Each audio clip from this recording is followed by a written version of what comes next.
Thunder! Hi guys, it's me, Haley Marie, and welcome back to my channel. Today's video is going to be a very exciting video for me to film. I'm going to be talking about one of my favorite topics, books. I'm going to be telling you guys my favorite books of all time. Obviously, this is an ongoing list. I am an avid reader. I read about 50 books a year. It's been that way for the past few years, and it's something that brings me a lot of joy. I have an ongoing TBR of about 700 plus books. I hope to read them all one day. That being said, I do want to discuss a couple of my favorite genres with you guys because I don't want to waste your time if you don't like to read similar books to what I like to read. The genres we will be discussing today are witchy cozy fantasy, classics, Gothic horror, weird girl books, dark academia, and historic memoirs. So those are the genres that I gravitate towards the most, I'd say. And if that interests you, then keep on watching.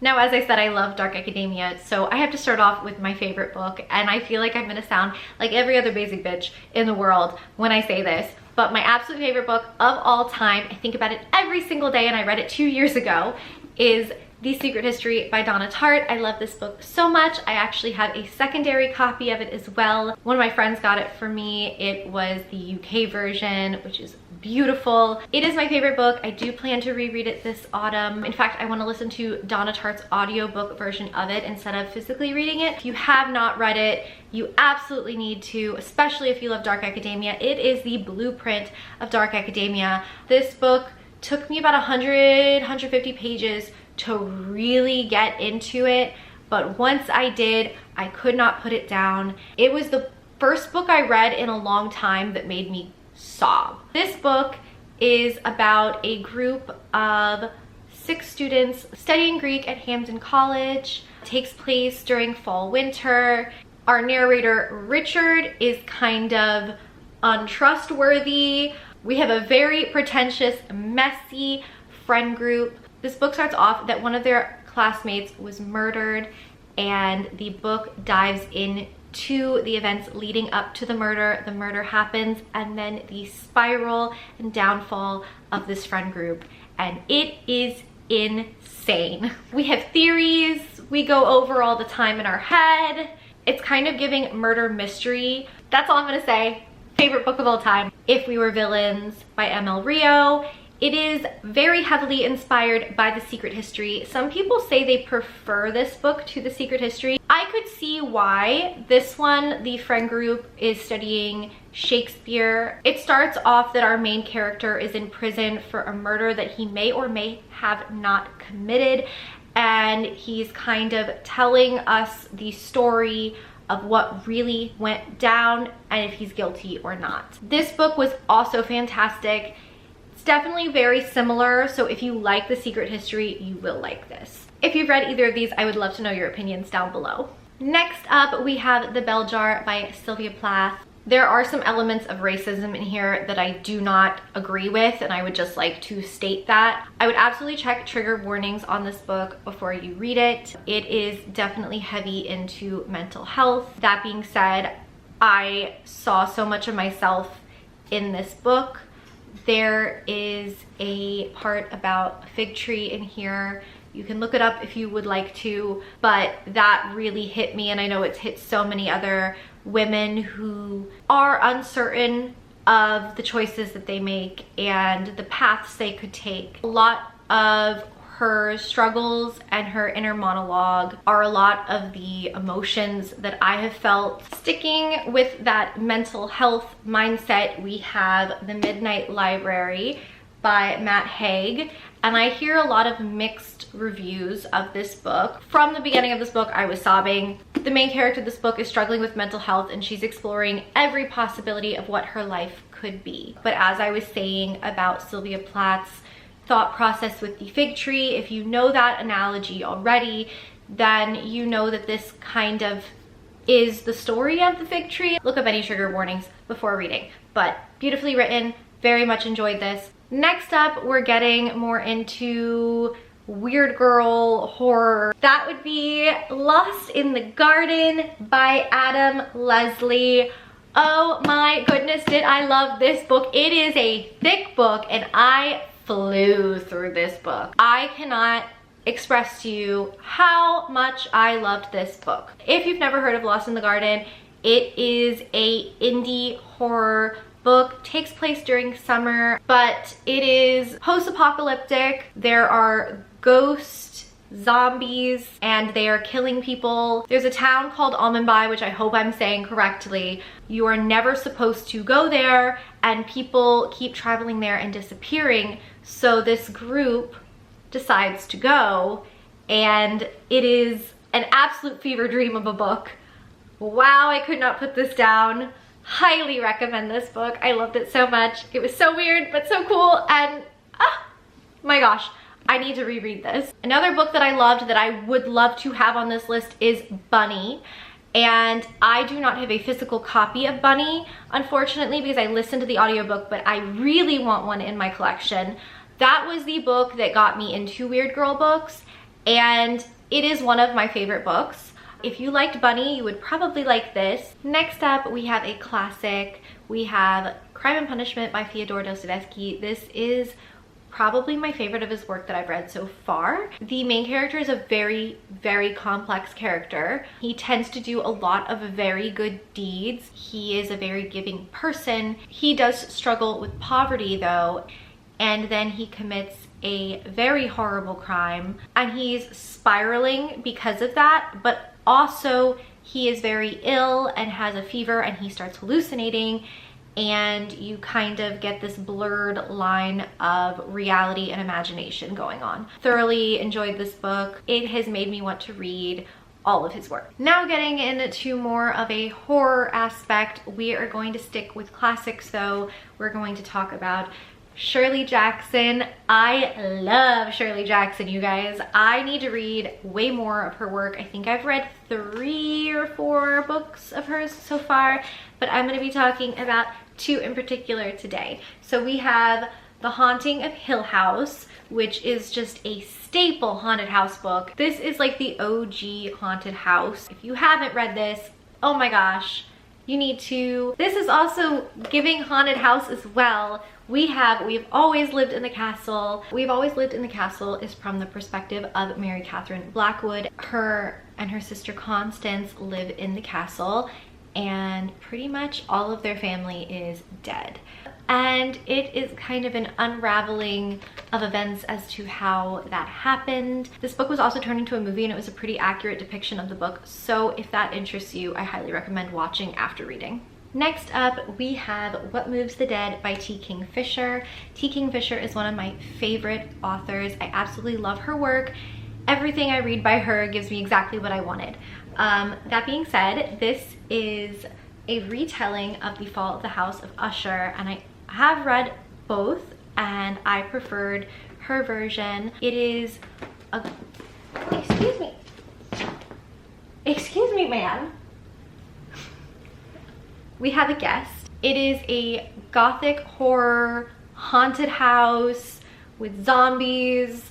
If you think that is your vibe, I think you'll like this. It kind of gives me a Crimson Peak vibe if you've seen that movie. It's one of my favorites. It's a nice little short book too, and perfect for the fall. Next up, we have Frankenstein by Mary Shelley. This is just an absolute classic, total staple. Victor Frankenstein creates a monster. I feel like everyone knows what Frankenstein's about. It is the first sci-fi book ever written, and I absolutely love it. Next up, we have the first vampire book ever written, and no, it wasn't Dracula, it was Carmilla. It is about lesbian vampires. Need I say more? Short book, incredibly written. Absolutely love this. If you have read this, I highly recommend reading Hungerstone. It's a retelling.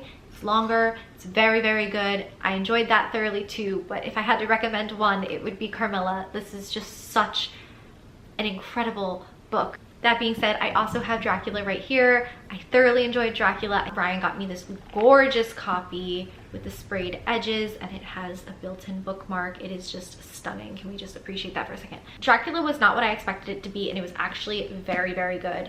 I love that it was written through diary entries. I thought that was really cool. If you like Victorian, Gothic, horror, vampires, these are absolutely for you. Getting into horror, fantasy, witchy books. We have Slewfoot. I read this last fall, and the illustrations are also absolutely stunning. So very creepy, very cool. If you're someone who likes the Salem witch trials, this will be up your alley. This book, however, takes place in colonial New England, in Sutton Village in Connecticut. Our main character, her name is Abatha. She is being accused of witchcraft and conspiring with the devil. The ending is incredible. I feel like it captures feminine rage really nicely, and if all that sounds up your alley, then I recommend reading this. Next up, sticking with New England witchy, we are going to talk about my personal favorite little murder mystery series here, and that is the Witch City Mystery Series by Carol J. Perry. I've mentioned this series quite a few times if you know me. I don't have the first book because I loaned it out. I have 3 books left in this series, and then there is a spin-off that I'm going to read. These books take place in Salem. They are modern day, and our main character, Lee, has scryer abilities and a familiar cat named Orion that is an orange tabby.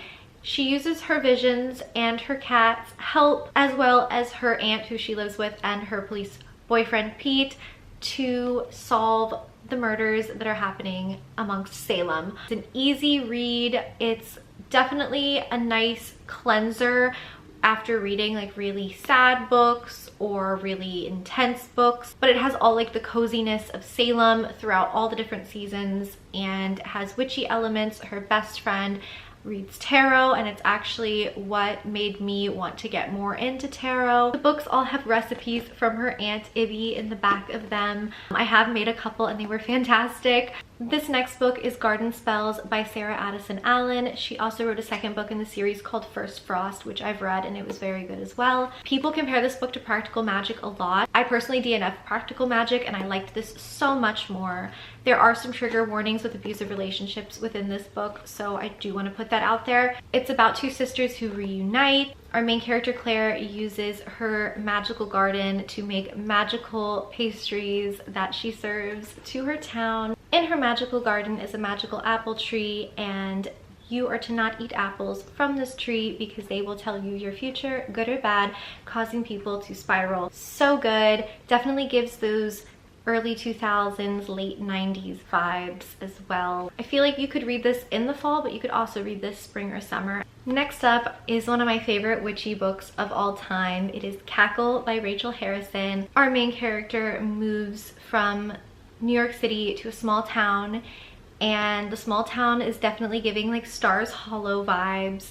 She makes a friend, and this friend of hers lives in a chateau in the forest, and she may or may not be a witch, and she's kind of trying to figure that out. She can't tell if she's a good witch or a bad witch, or if she is a witch, but her vibe is a little suspicious, and the house might be haunted, and it is such a good fall read.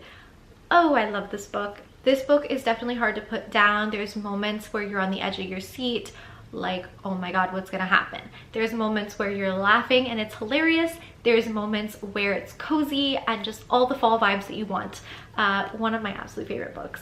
Definitely a comfort read, and will read this again. Next up, we have Rewitched by Lucy Jane Wood. Our main character works in a bookstore. She's a witch, but she doesn't use her powers, and she is approaching her 30th birthday. She turns 30 in October, and she has to go through these witch trials to prove that she deserves to keep her magic. I read this last October and really, really loved it. I also turned 30 that year in October. It felt like the perfect time to read this, and I'm really glad that I did. Next up, we have another favorite witchy Halloween read, and that is A Dark and Secret Magic. This follows a girl who's lives a secluded life. She's a member of a coven. She learns she has to throw the coven's Halloween party. She begins to discover secrets about her coven and has an unsuspecting house guest along the way that may or may not develop into a little romance. Our last little witchy book is The Spell Shop by Sarah Beth Durst, and I just finished reading this last month or month before last. Definitely a great book to read spring, summer, even though it's witchy. The story is about our main character, Keela, who lives a very secluded life. She works in a library in the town of Elysium. She doesn't really interact with anyone other than her enchanted plant, Kaz. Her job is to guard a library of spell books, and when the city becomes overthrown, her and Kaz escape and load a boat up with as many spell books as they can. They flee to an island that she actually grew up on. Her and Kaz end up staying in her parents' abandoned cottage that they never sold. She goes from being isolated to making new friends. She ends up utilizing the spell books. Even though magic is illegal for some to use, she ends up using the spells to help the island, and the island begins to show its magic to her.